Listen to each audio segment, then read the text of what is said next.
a shocking turn of events, Blake Lively has confessed that Baldoni is innocent. She claims she only came forward to stop misconduct, yet now admits the real reason was retaliation. Y'all, this changes everything. Let's get right into it. Y'all know that Blake's allegations against Justin Baldoni have spanned for months, following that New York Times expose that painted a grim picture of harassment and power imbalance on the set of It Ends With Us. But a newly resurfaced NPR interview has thrown a wrench into everything we thought we knew, because in her own words, Blake just admitted that the alleged harassment wasn't even that serious. New York Times journalist Megan Twohey, who broke the original piece, told NPR's All Things Considered that Blake herself had confided this. According to Megan, Blake said she had experienced far worse misconduct before and only went public after what she described as a sinister retaliation campaign that followed her internal complaint. The timeline now matters. Just days after the Times piece went live, Megan casually dropped this detail during a radio interview, an interview many missed until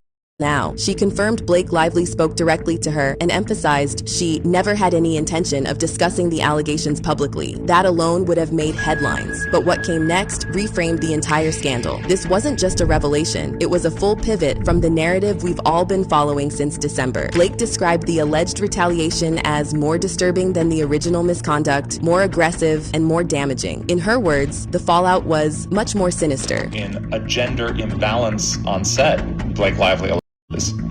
Yes, that's exactly right. And she told me, like, listen, this was actually not the worst that I have experienced in Hollywood. I've actually experienced far worse misconduct.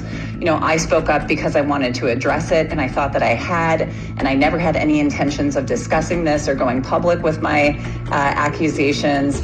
And so to watch what happened next and to experience what she now is alleging was this complete campaign of retaliation felt in many ways much more sinister than the underlying misconduct. And, you know, it was really... And the irony is that the very thing that allegedly pushed her to go public, the smear campaign, is now what's making her look complicit in something else entirely. Because if what she told the journalist is true, then her lawsuit wasn't about exposing Baldoni. It was about defending herself in a reputational war that spiraled out of control. And suddenly, Baldoni, who has spent the past few months in quiet exile, isn't just looking innocent. He's looking like the one who got caught in the crossfire. While Blake's legal team originally claimed her suit was grounded in official records and corroborated evidence, this NPR moment tells a more complicated story. It wasn't about a singular act of misconduct. It was about how she felt treated when she tried to speak up, and how that treatment pushed her to file a lawsuit she says was never part of the original plan. And what makes this even more explosive is that NPR broadcasted it live, so Blake has no way to take back her words or edit something out. Meanwhile, Justin Baldoni has been laying low in Costa Rica, recently spotted relaxing shirtless with friends, including his longtime wellness collaborator, the Angry Therapist. And for someone allegedly at the center of a scandal, he sure doesn't look like a man running from guilt. Whether Blake realized the ripple effect this would cause is unclear, but one thing's certain, this confession didn't just shift the narrative, it cracked it wide open. Now that we know she never planned to go public, that she's faced worse, and that retaliation, not harassment, was her true breaking point, it begs a single question: what happens to everything we thought we knew?